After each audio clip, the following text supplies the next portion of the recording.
Donc là, en fait, ce qu'on va faire, c'est qu'on va venir timer la reverb. C'est un petit secret que je vous donne, un petit tips. En gros, vous allez venir mettre le BPM de votre morceau. Donc quand vous avez une instrumentale, bah, vous avez un BPM qui va avec. Je pense que vous savez le trouver ou alors vous l'avez déjà à disposition. Et quand vous allez vouloir mettre un delay, par exemple, sur votre morceau, donc un delay, ça va être quelque chose qui se répète, vous allez utiliser en général le BPM pour que votre delay soit bien timé sur le bon tempo. Ici, ça va être exactement la même chose. Par exemple, ici, j'ai un morceau qui était en 70 BPM.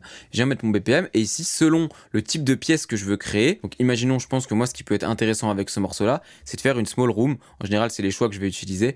Small room, large room. Ici, vous voyez que c'est des multiples, donc c'est assez facile. Par exemple, 26 x 2, du coup, enfin, ça x 2, ça fait 53. Du coup, à chaque fois, en fait, on va doubler pour créer une pièce plus ou moins longue. Donc ici, par exemple, moi, j'aimerais faire une small room. Donc, on va prendre 26 et 1.6.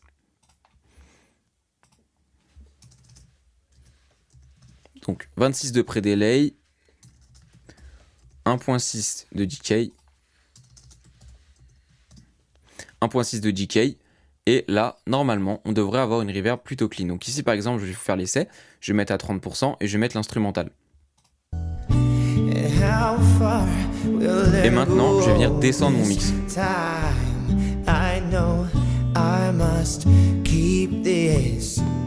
Within lines, adjusting to the past rules that give us proof. I'm given reasons.